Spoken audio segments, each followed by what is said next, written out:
lagi di video channel Clinomic bareng gue Denia. Dan hari ini kita mau cerita lebih lanjut tentang solar panel yang ada di Mini-Sponsible House.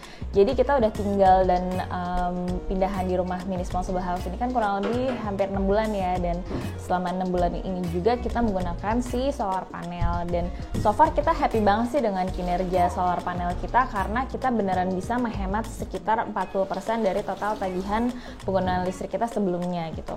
Nah, mungkin untuk sedikit konteks, aku mau cerita sedikit tentang penggunaan listrik yang biasa kita gunakan di rumah ini ya. Jadi, listrik di rumahku itu untuk AC terutama mulai digunakan kurang lebih sekitar jam 9 pagi lah, karena anakku yang kedua itu mulai terapi dan dia terapinya di kamarnya dia gitu. Dan itu bisa hampir seharian, ada break makan siang, tapi lanjut lagi sampai jam 4 sore. Jadi nah, di kamar itu biasanya AC-nya nyala terus tuh dari jam 9 sampai jam 4. Terus anakku yang pertama ketika dia online school, sebenarnya awal-awal masuk kelas tuh dia nggak pakai AC sih, tapi kadang-kadang kalau udah jam 10, jam 11 dia tuh, atau jam 11 ke atas lah misalnya, dia tuh udah kayak mama pengen pakai AC gitu. Oke lah, jadi akhirnya mulai di pakein AC lagi untuk yang AC kedua nih di lantai 2 misalnya. Untuk si anakku online school itu mulai dari jam 11 dan itu biasanya terus lanjut sampai sore setelah dia bangun tidur siang gitu. Nah, AC yang kedua ini biasanya akan nyala lagi sekitar setelah maghrib gitu, baru nyala lagi. Nah, terus biasanya sih kalau aku sama Aldi di ruang kerja kita agak lumayan jarang ya pakai AC, karena biasanya kita buka aja pintunya gitu. Nah, terus setelah sampai sore itu nyala lagi jam 6 sore maghrib, nah itu tuh akan nyala terus sampai misalnya jam 9, jam 10 kita mau tidur malam, baru AC yang di lantai 2 itu kita matiin, terus kita pindah ke atas ke kamar tidur, baru kamar tidur itu yang kamar tidur aku sama kamar tidur anak-anak nyala juga AC-nya dua-duanya gitu. So kurang lebih pemakaian AC kita tuh seperti itu gitu. Dan untuk total pemakaian kita dengan penggunaan AC seperti itu, aku cuma nyebutin AC karena kan AC itu kayak yang paling signifikan ya teman-teman. Nah, aku tiap bulan bayar tagihan listriknya itu cuma 480.000. Menurut aku tuh lumayan signifikan banget dan lumayan murah banget nih dibanding dulu biasanya aku bisa bayar tagihan listrik tuh bisa 1 juta lebih gitu. Sejak aku bikin video tentang solar panel one on one nih beberapa bulan yang lalu, teman-teman kan sebenarnya banyak banget nih yang nanya maintenance-nya gimana, bisa nggak sih tagihan kita lebih jadi 0, terus balik modalnya kayak gimana. Nah, aku tahu teman-teman banyak yang tertarik tentang penggunaan solar panel ini. Aku ngajak teman aku Rangga dari Solar Kita untuk bantuin jawabin beberapa pertanyaan kalian. Kalau misalnya kalian masih ada pertanyaan lebih lanjut, bisa langsung komen di DM atau di komentar sections di YouTube channel kita ini. Nanti kita bisa usahakan bikin mungkin nggak video lagi, atau mungkin kita bikin podcast atau IG live lagi kali ya, biar seru langsung nanya-nanya, atau mungkin bahas di Clubhouse kalau misalnya teman-teman punya Clubhouse. Tapi mudah-mudahan beberapa pertanyaan ini udah bisa menjawab, karena ini lumayan pertanyaan-pertanyaan yang paling banyak ditanyain ketika kita publish video solar panel sebelumnya. Oke? Lihat ya.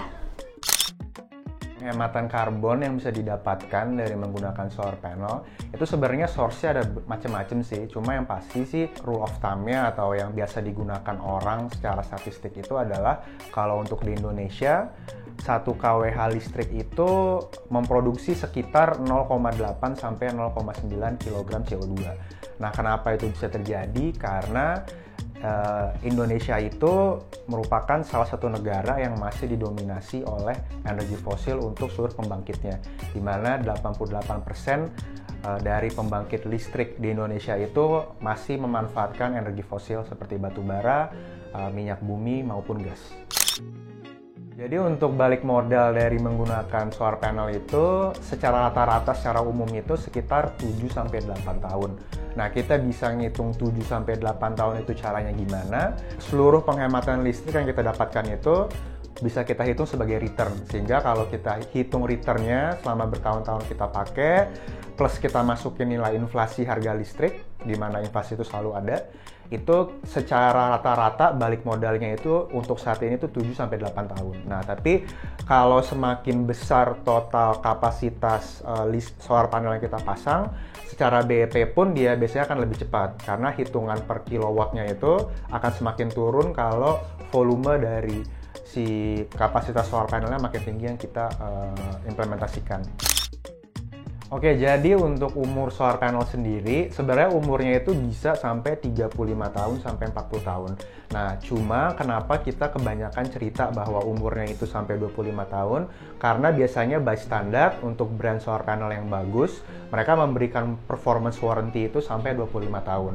Jadi maksudnya performance warranty itu adalah bahwa selama 25 tahun si brand itu menjamin bahwa per tahun maksimal hanya 1% penurunan dari efisiensi produksi listrik dari solar panel tersebut, sehingga sampai di akhir tahun ke-25 mungkin performance-nya itu kira-kira tinggal di 80%. Nah, setelah lewat tahun ke-25 dari principal brand solar panel udah nggak cover warranty lagi, tapi secara fungsi solar panel itu bisa hidup ya sampai habis umurnya aja sih. Jadi untuk tagihan listrik itu kalau kita menggunakan sistem on-grid, solar panel on-grid yang bekerja secara paralel dengan listrik PLN, tagihan kita nggak bisa sampai Rp0. Kenapa nggak bisa sampai Rp0? Karena PLN itu mewajibkan adanya tarif minimum. Jadi di mana tarif minimum itu adalah aturannya kalau untuk residential itu adalah per bulan itu maksimal si rumah tersebut membeli listrik 40 jam dikali daya listriknya. Jadi kalau kita udah menggunakan solar panel, kalau efisiensinya itu sampai melebihi si tarif minimumnya, sebenarnya kita bayar listriknya sih, karena ada minimum charge dari PLN tersebut, gitu. Oke, jadi untuk maintenance solar panel itu sebenarnya sangat dibutuhkan. Kenapa? Karena itu akan berpengaruh terhadap performa dari si solar panel tersebut. Akan berapa banyak solar panel itu bisa produksi listriknya dalam perharinya. Nah, yang perawatannya sebenarnya sangat simpel dan sangat mudah. Sebenarnya bisa dilakukan oleh siapapun, bahkan sama ownernya itu sendiri. Jadi sebenarnya yang paling penting itu adalah kita mesti make sure bahwa permukaan solar panel itu dia bebas dari kotoran. Jadi kan solar cell itu di atasnya ada tempered glass-nya. Nah, si tempered glass-nya itu kan yang bagian yang ketemu langsung sama bagian luar. Nah, kita mesti make sure bahwa si tempered glass-nya ini selalu dalam keadaan bersih. Kenapa? Karena solar panel itu dia bisa memproduksi listrik itu kalau dia menangkap cahaya. Nah, jadi kalau dia ada kotoran atau debu, si kotorannya itu bisa menjadi semacam bayangan atau halangan untuk cahaya tersebut masuk ke solar cell tersebut, sehingga produksi listriknya nggak jadi optimal lah gitu loh. Oleh karena itulah kita dibutuhkan perawatan secara rutin, di mana kita mesti make sure dari si solar panel tersebut memproduksi listrik secara optimal dan dalam keadaan yang bersih. Kira-kira seperti itu. Nah, perawatan lainnya pun juga sebenarnya kita secara rutin sih baiknya rekomendasi kami dari tim solar kita adalah kita mesti make sure instalasi dari si solar panel itu sendiri dalam keadaan bagus dari waktu ke waktu. Kemudian kita juga mesti make sure bahwa si inverternya itu juga selalu dalam keadaan yang bagus tanpa ada faultnya lah atau errornya. Makanya baiknya sih kita sebagai pengguna rajin tuh buka monitoring system, atau kita cek si inverternya, kita cek di displaynya ada error apa enggak. Kuantitinya sendiri, kalau untuk perbersihan panel, kalau memang daerahnya itu bukan di daerah yang kotor, maksudnya nggak kotor tuh misalnya kayak di pinggir jalan raya, atau misalnya memang sering lewat truk atau jalanan yang nggak bagus sehingga sering berdebu, itu kalau daerahnya aman nggak seperti itu, mungkin sebaiknya sih setahun 2 kali udah cukup sih untuk dibersihin. Caranya gimana? Sebenarnya untuk perawatan itu dia simple banget. Yang penting kita mesti cukup bersihin aja pakai air, terus si solar panelnya kita lap, kita bersihkan. Makanya kan tadi gue juga bilang bahwa sebenarnya homeowners-nya pun sendiri bisa melakukan itu sendiri. Nah, tapi kan situasinya beda-beda nih, setiap rumah kan kadang ada yang akses ke solar panelnya gampang, ada yang enggak. Jadi bisa di-refer ke perusahaan-perusahaan yang menyediakan jasa tersebut. Nah, kalau kita di Solar kita ada satu program namanya Solar Kita Care, di mana di Solar Kita Care itu kita memberikan services untuk perawatan solar panel secara menyeluruh dan secara rutin, di mana setiap customer itu bisa berlangganan, cukup bayar setahun sekali. Nanti kita akan ngeluarin jadwalnya tuh. Oke, dalam setahun ini kita akan visit berapa kali ke rumah tersebut.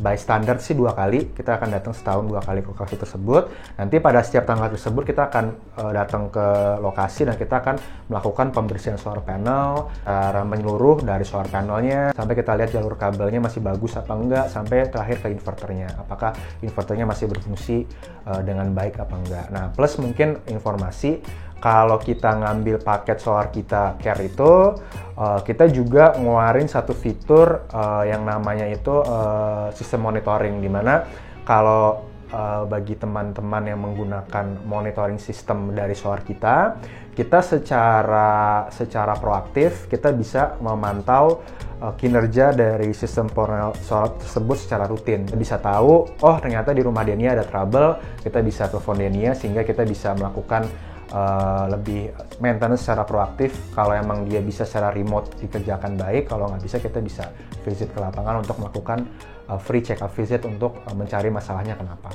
Kira-kira seperti itu. Jadi balik lagi mungkin di recap, perawatan sangat penting karena kita ngomong satu sistem yang kita berharap dia bisa memberikan kita benefit sampai 25 tahun sampai 30 tahun ke depan. Jadi baiknya sistem tersebut dirawat secara berkala agar solar panelnya bisa berjalan dengan optimal dan memberikan benefit untuk penggunanya dengan baik.